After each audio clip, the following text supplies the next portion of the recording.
This show is produced by the Hartman Media Company. For more information and links to all our great podcasts, visit hartmanmedia.com.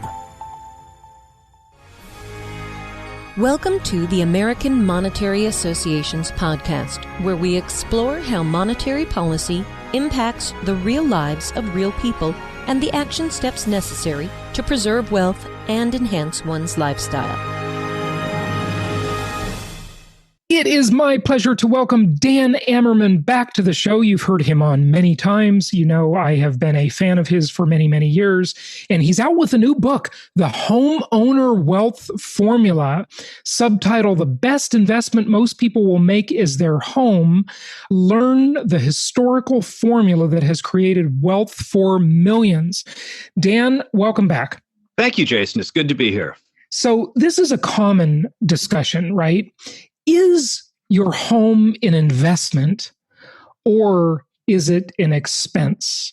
And I have many of my own opinions about this, and I think it depends on the price of the home.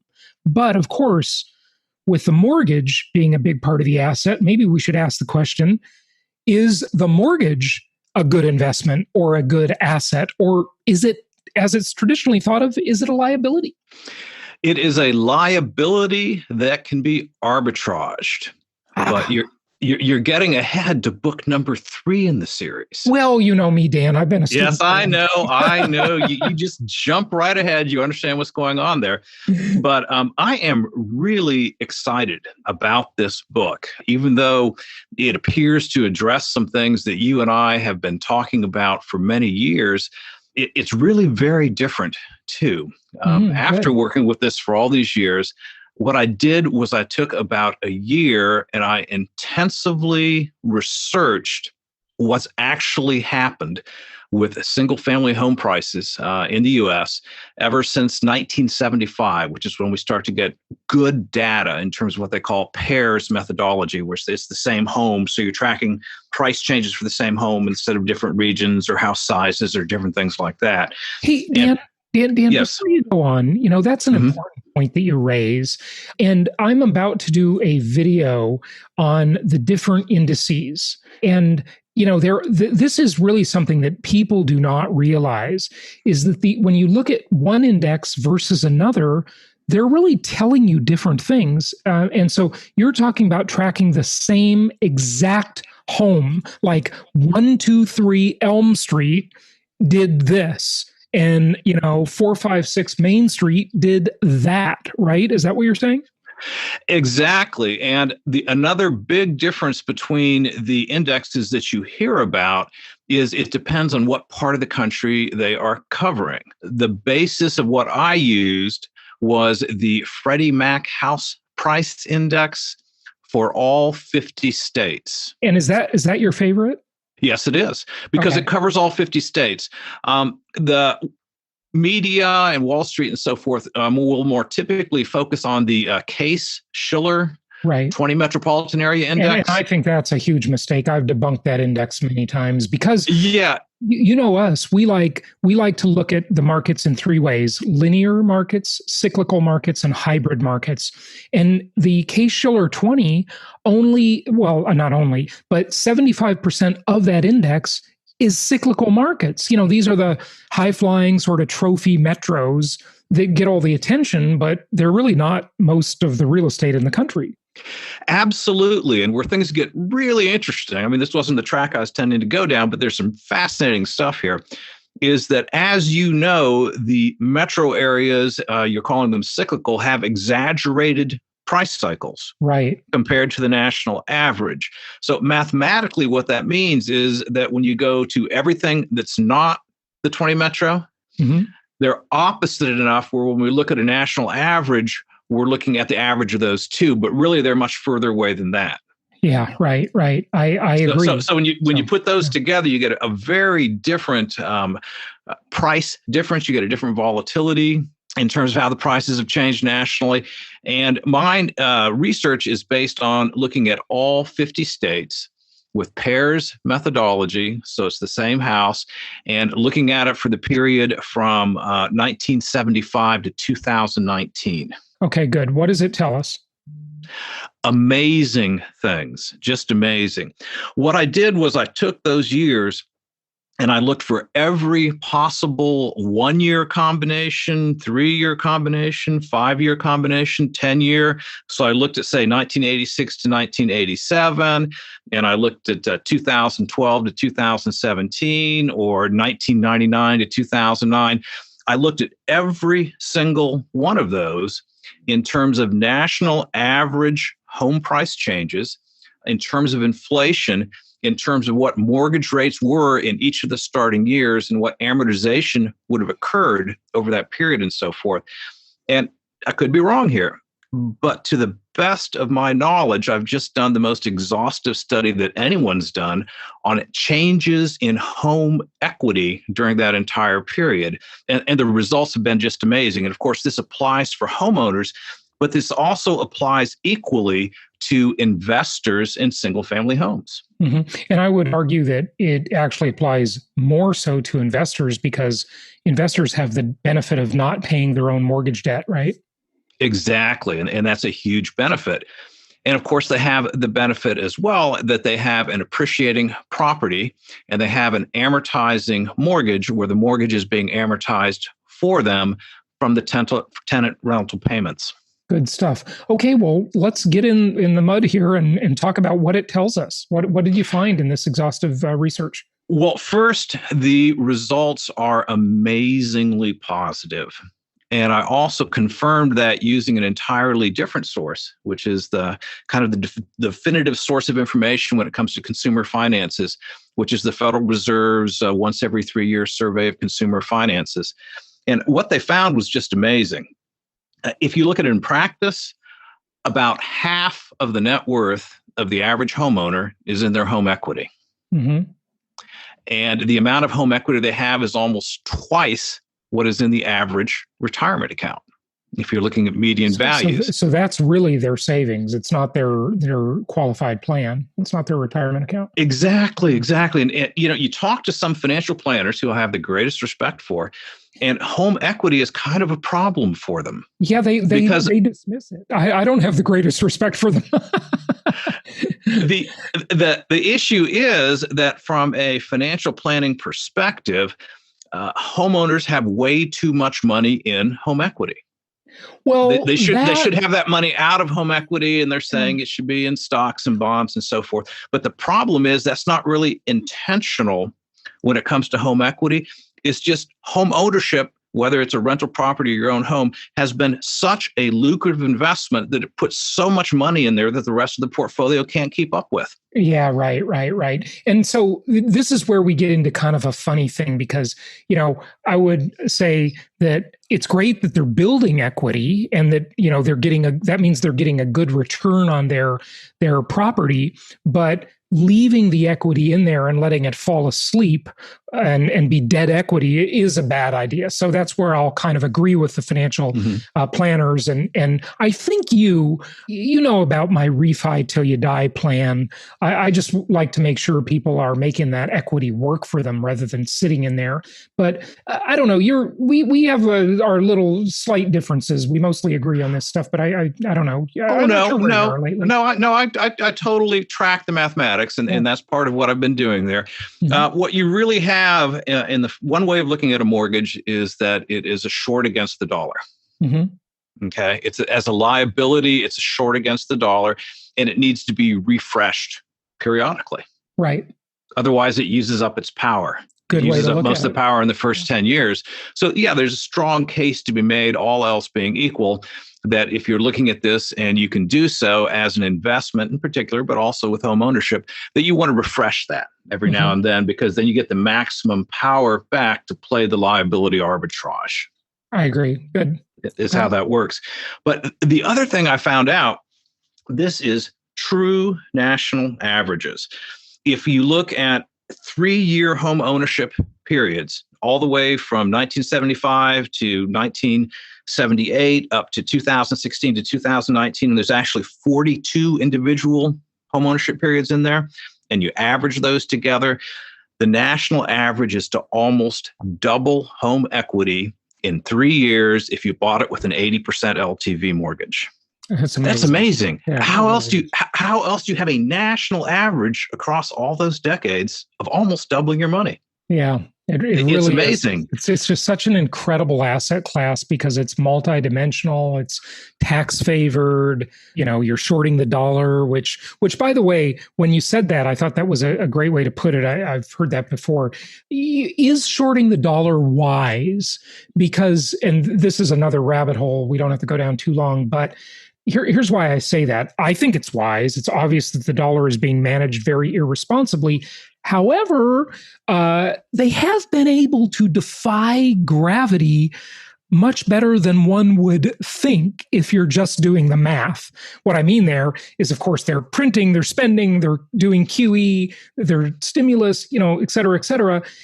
And you'd think there'd be like massive inflation by now. And yes, there is much more significant inflation than is being reported, but it's not as much as one would think.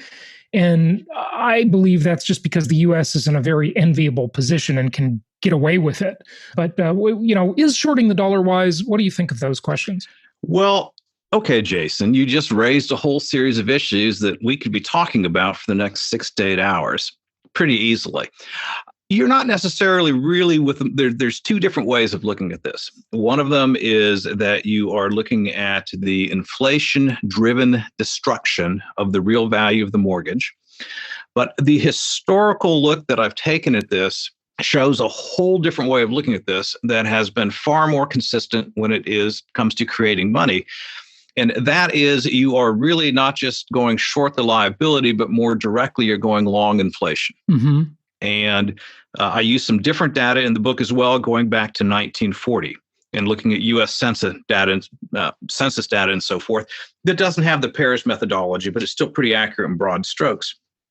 And the average, or I should say the median value, according to the 1940 U.S. Census for a home in the United States, was about $2,900. Okay. And if you look at every decade after that, what is happening is, on the one hand, yes, you could say, all right, the value of each dollar is falling, and that's a very steady process. But the other way of looking at that, and this is just a key part of chapters 2, 3, and 4 in the book, because I think this needs to be more widely understood by homeowners and real estate investors. The falling value of the dollar is manifested much more directly by taking ever more dollars to buy everything. Mm-hmm. And as you know, there's a pretty good historical tie between single-family home prices and inflation. Mm-hmm. And that was part of what my research established as well, is it's actually overwhelming. If you look over the long term, if you look at all these different periods, overwhelmingly, inflation is far more important for determining home prices than changes in real market value.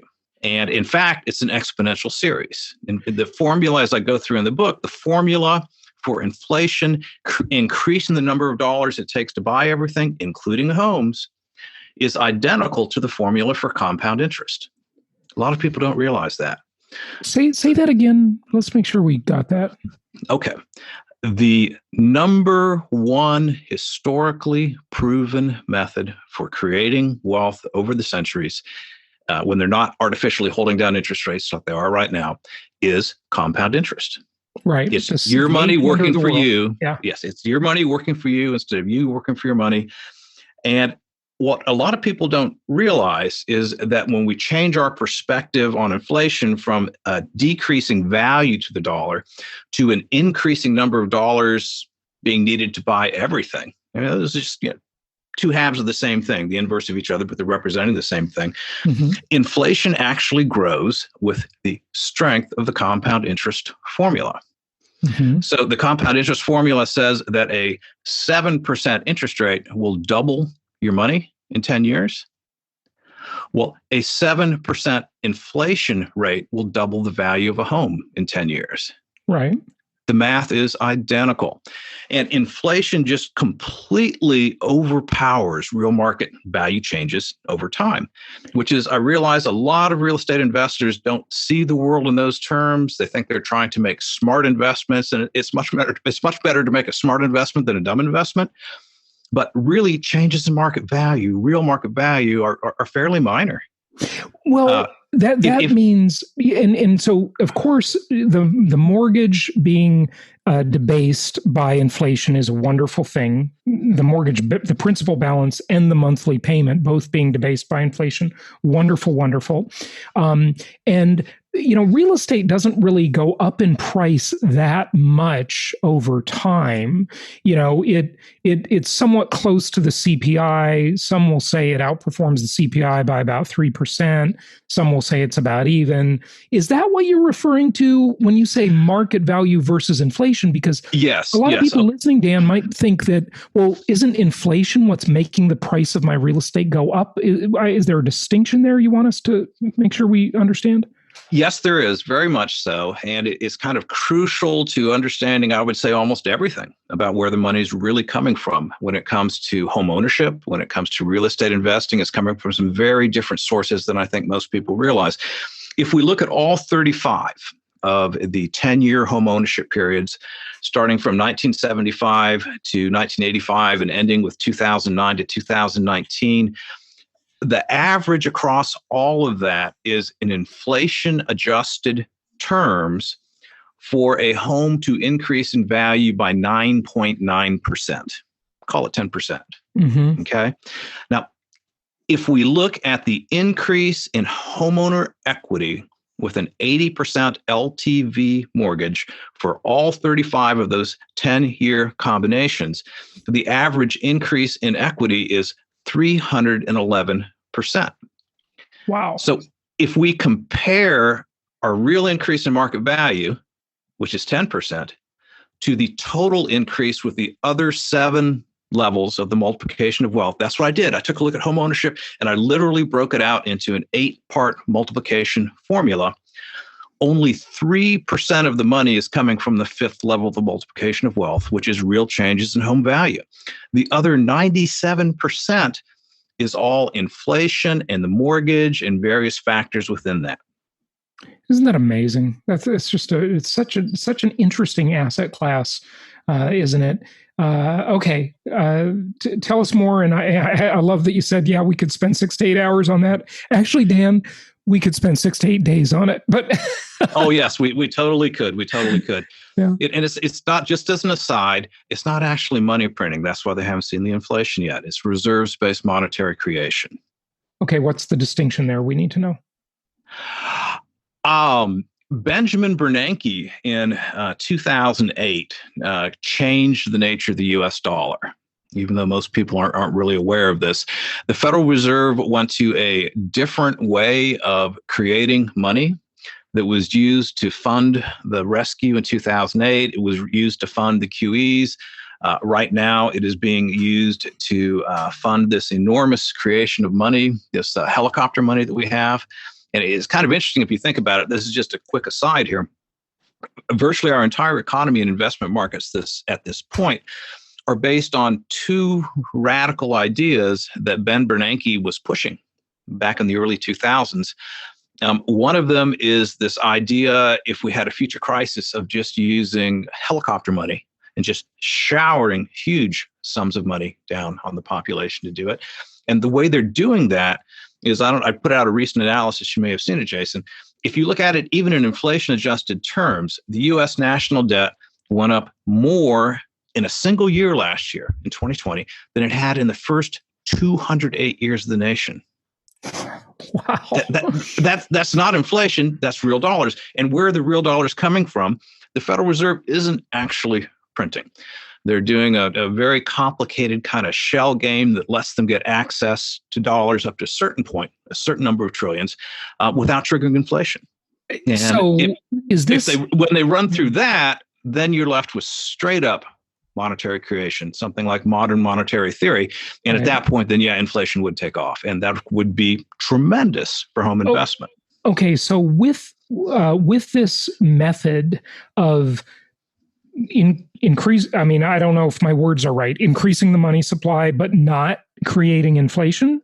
Is that right? A fair statement? Yes, that's exactly what Bernanke came up with. And does that work, or is it a game of smoke and mirrors? I mean, it's a shell game. I mean, it's a shell game. Yeah, I mean, I've sure. got a 2-day workshop on this coming up in May. Okay. But so it takes a good bit to explain it, I think, for the average person, although I can do that. I can get them there where they can understand that. Yeah. But And what by the way, essentially I went to happens... your workshop back in 2007 or 8, I think it was. You probably know, Dan. And it was fantastic. And many of our clients and listeners have attended your stuff. So kudos to you. We really like your work.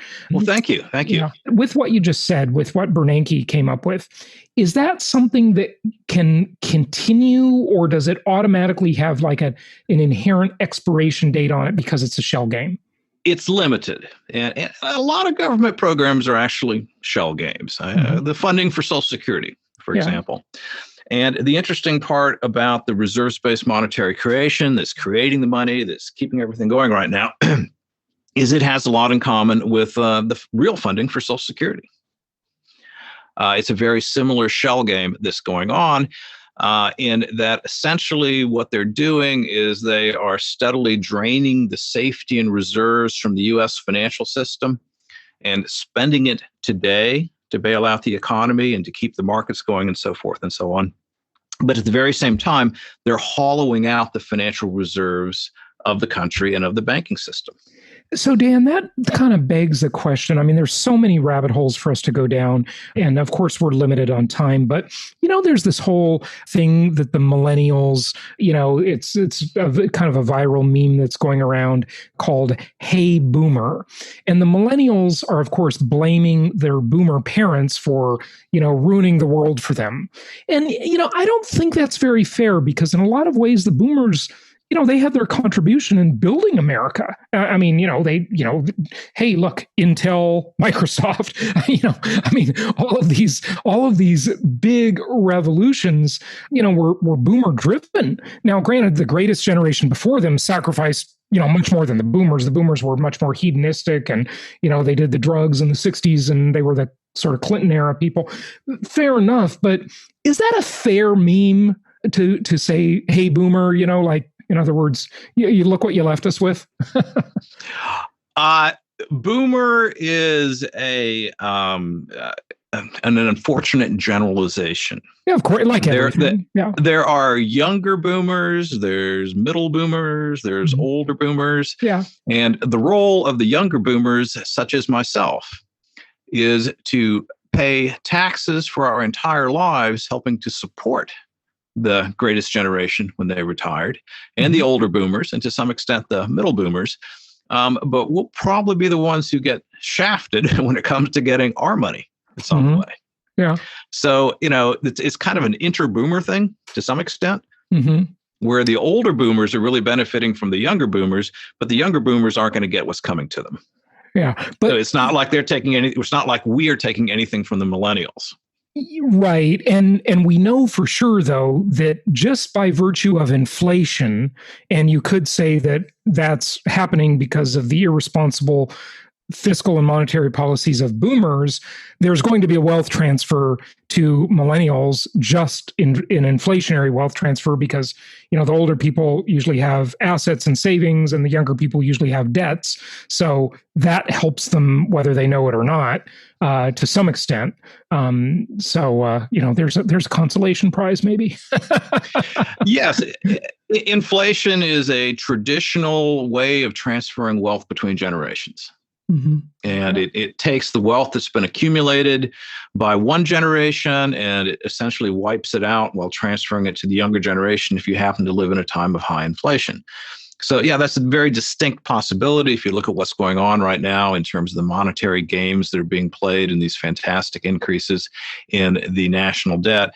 Is that unfortunately, by the time all is said and done, after having paid taxes for their entire working careers, when the time comes to cash in for many younger boomers, they may lose that to inflation unless they're prepared for it. Yeah, right. And that's where things like income property investment, the Homeowner Wealth Formula, all those can work really well. Okay. And that was a key part of the research I did, is just how tremendously effective home ownership is, or owning a rental property with a mortgage, when it comes to not just surviving inflation, but really turning inflation into wealth. There has been just an amazing amount of wealth created over the years.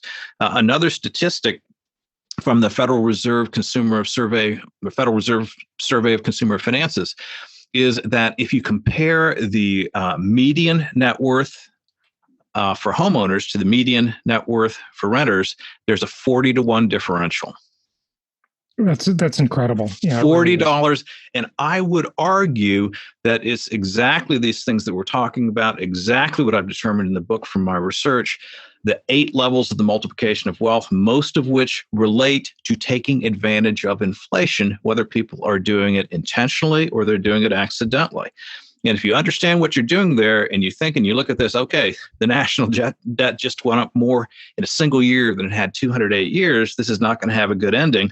Well, home ownership or buying rental properties, if you understand how the underlying math is doing, and that's what my research brought out, these 8 different levels of multiplication of wealth, it's a fantastically good way to come through times like that with more real net worth than you started with. Do you know what I've been talking to people about lately? I've been talking to them about the economist Richard Cantillon and the Cantillon effect, which I'm sure you're probably familiar with.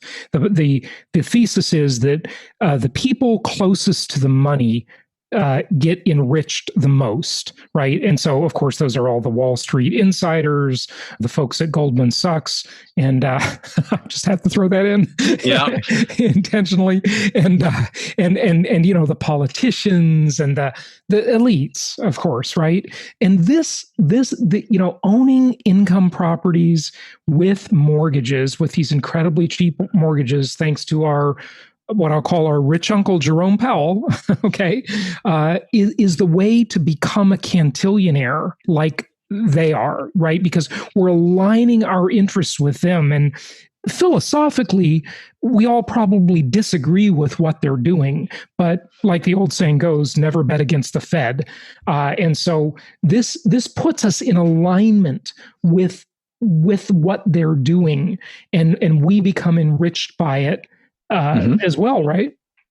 Yeah, that's something I've been talking about for many years, many workshops, many different materials on that, is the advantages of, okay, if you're facing this terrible, overpowering force that's doing all these unfair things in terms of forcing interest rates artificially low, taking huge risks with inflation, all this kind of stuff, you can get mad, you can get upset about it, or else you can say, you know what? I disagree, but I'm going to align myself with them. Right. So as they serve their interests, as much as I may disagree with them, they're going to serve my interests too. Mm-hmm. And over time, if you look at how things historically work, people have made a lot more money aligning themselves with those forces than trying to fight against them. They sure have. Very good point. Very good point. So, Dan, then could we agree that the worse inflation gets, the better it is for people following this plan? Absolutely. And then take that one more step. Can we predict that inflation is going to be worse in the future than it has been in the past? Given all the, the spending and the, stimulus and blah, blah, blah, there's so much of it. Yeah. This is the time when I usually reach for my crystal ball, but there's a problem with that, Jason. I always find out I don't have one. Yeah. Okay. So we need to be careful about saying that we know certainty. What we do know is that there are enormous financial pressures that are going on right now. We do know in terms of alignment, we have many centuries of information on what happens when governments get heavily indebted. And the way they always choose to get out, if they can do so, is inflation. Because it's a great business plan for them. That really is. It's survival. Yeah, it's survival. Yeah. They can't afford to really pay the money back. Yeah. They'll never default unless they borrowed in someone else's money. Mm-hmm. That's why Argentina defaults, because they borrowed in U.S. dollars. Right. If it was pesos, they would never default. Yeah. They would just create inflation. And that's the same thing for the U.S. government, too. If you want to look at the consistency is amazing. But if you want to look at why the dollar is only worth 5 cents compared to where it was when the U.S. went off the gold standard for domestic purposes in 1933, that's why. As a matter of policy, they create inflation every year. And one of the really interesting parts of what I develop in the book, I believe it's in chapter 5, is that I take a look at government interests and creating a 2% annual rate of inflation just as a minimum. And I show that how through home ownership that can be turned into a 10% annual gain. With leverage, because that's the leverage in the mortgage, right? Right. Yeah, this combination, 97% of the historical returns from home ownership or owning single-family homes over a 10-year period, looking at all these different 10-year combinations, is the other 7 layers of the multiplication of wealth that all revolve around inflation in the mortgage and different combinations thereof. Yeah, it's the real changes are only 3%. It's truly amazing.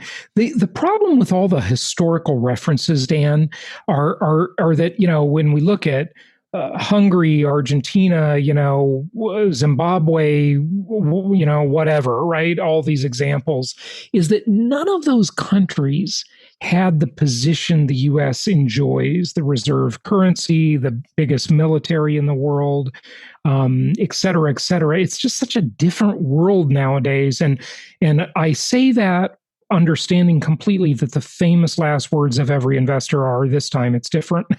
So, I just wonder if they can just sort of continue to, as I say, defy gravity and not let the chickens come home to roost. When you look at the Peter Schiffs out there who've been predicting the end of the world for so long and they're just never right, at least not yet. You just wonder, in this world, we have to get other countries to keep buying our debt and financing the whole thing. And they're not going to do that if they believe we're debasing our currency too much. How does, we don't. Yeah. I'm sorry. Go ahead. No, how do you think this all plays out? You're thinking old school there, Jason. Yeah. Okay. All right. Fair enough. We don't need other countries to buy our debt. Okay. That's not what's happening right now. Okay. What do we need? That's not how we just funded a $4.5 trillion deficit in the calendar year 2020. That was primarily done through monetary creation on the part of the Fed. So that this particular path that we're going down right now is historically unprecedented. We've never seen anything like this, and it actually works internally. Now, you are absolutely correct that there is a scenario that happens. Because I still think these countries are wondering, look, okay, even if we don't buy any more debt after today, we're still holding a bunch of it, to the tune of like $1 trillion. And is that going to be debased as they debase the dollar? They're still worried about that, right? Not to the extent you might think, because that debasement then could potentially benefit them in terms of the balance of trade and so forth. But I think the real issue here that we're looking at is that so much of our standard of living is based upon other nations assigning value to the US dollar as a reserve currency. And if we were to lose that, that would trigger a very high rate of inflation very quickly because we simply can't pay for. We don't make enough to swap for what we take in from other countries. So if you look, you've really got multiple different things going on here. We can look at the U.S. being the reserve currency over a period of decades, and that's the entire period that I looked at, that I had the really good data for, 1975 to 2019. The U.S. was the number one nation in the world economically that entire time. They were the superpower for that entire time, but we still had an enormous amount of inflation, creating a great deal of wealth for real estate investors as well as homeowners. And if we lose that, then probably we're going to even more inflation, which then creates even more wealth for real estate investors and homeowners, at least in that aspect of their life. Yeah, maybe not the other aspect, but that aspect. Yeah. I mean, their purchasing power declines, but they've got the magic asset that protects them from that. So as prices go up, it's like they look around and they go, "Wow, it's ridiculous what everything costs," but they're fine because they have the wealth effect of those properties and those mortgages. As long as they have that. If they don't, they just get hurt worse and worse. Right. And that goes back to that comparing the median net worth for homeowners and renters from the Federal Reserve survey of the nation's consumer finances. If inflation goes up, then that differential becomes a lot larger than just 40 to 1. Mm-hmm. Yeah, it sure does. Well, Dan, what else do you want people to know? Just anything you want to share about this? The book is excellent. And this is a series, right? It is. It is. I'm going to be releasing number 2 probably within the next month or so. Mm-hmm. I cover the most important 4 levels of the multiplication of wealth in book 1. Then I have the next 4 levels, so up to all 8. So we're up to all 8 by book 2. And then in book 3, I take a look at some of the best information of all, some of the best ways of building wealth, which is looking not at changes in home equity, but looking at monthly cash flows. Mm-hmm. Okay. Wrap it up for us for this book or even the future ones, whatever else you want us to know. There is literally, based on my research, a historically proven methodology for building wealth that is the American homeownership experience. It's just amazing because what I have been studying is literally generations of people under widely different circumstances in terms of different parts of the nation, different interest rates, different inflation rates. And there's just this extraordinary consistency to the amount of wealth that is being created that is truly life-changing. Number one, there is, if you know anyone who's thinking about whether they can afford to buy a home or not, or whether they should make the life changes that would be necessary for them to do so, there is an extraordinary, historically proven formula here where homeowners build a lot more wealth over their lifetimes than people who aren't homeowners. It is a natural result of the process. And even after having worked with this for all these years, really putting all this national data together and seeing where the money comes from, first, there's more of it and it's more consistent than I think most people have any idea. And second, it doesn't come from the places people think it does. Mm-hmm. It's the relationship, the multi-tiered relationship between inflation and the mortgage that has historically produced the vast majority of this highly reliable, over the decades, form of building wealth. Mm-hmm. Yeah, it sure has. And this didn't really work before 1971, did it? It just all changed. And by the way, we're on the 50th anniversary year, right? So it worked fantastic before 1971. It worked unbelievably well in the 1940s and 1950s. It worked even better then than it has recently. Really? Because when I look at these price charts that go way back, further, and they go back into those decades, I don't see the type of radical price appreciation, which I know is not the point, but it's a correlated to inflation, at least. The key is which years you're looking at. If you're looking at things historically, if you're looking at long-term homeowner prices, then what you're looking at is the year that the nature of money changed, which was 1933. Mm-hmm. That was the year FDR, in his first 3 days in office, did the bank holiday. He did the gold confiscation. He totally changed the nature of the dollar. Right. That set in motion all these decades of inflation and also the financial repression that was associated with paying for World War II. So those were some amazing years. Now, if you go back further in time and you're looking at, say, the 1900s, 1910s, 1920s, when you had a gold-backed currency, you did not have the reliable inflation, and it became much more of a crapshoot at that time in terms of whether you'd make money or not by owning a home. It just seems as though when Nixon, put the final nail in the coffin on gold, that's when it really started to become just frenzied. That was the start of it, But you're saying even before that, back to Roosevelt, huh? Oh, yeah, I track it. And I have, I'm stuck with the 10-year census numbers at that point. Yeah. It's a lot harder to get good information about it. But I do track it over those years. And probably the single best 10 years that we have seen in our lifetimes for investing in homes would have been 1971 to 1981, just because of the degree of inflation during that time. But there were some really good times in the 1940s, 1950s, early 1960s that worked really well as well. Interesting stuff. Dan Amerman, thank you so much for joining us. Give out your website. DanielAmerman.com, and Amerman is spelled Amerman. Thanks for joining us, Dan. It's always great to have you on the show. Thanks for having me, Jason. It's always good to talk with you.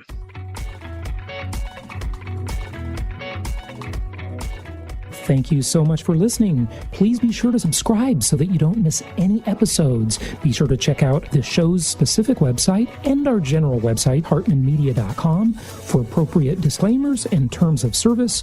Remember that guest opinions are their own, and if you require specific legal or tax advice or advice in any other specialized area, please consult an appropriate professional.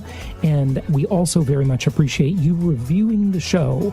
Please go to iTunes or Stitcher Radio or whatever platform you're using and write a review for the show. We would very much appreciate that. And be sure to make it official and subscribe so you do not miss any episodes. We look forward to seeing you on the next episode.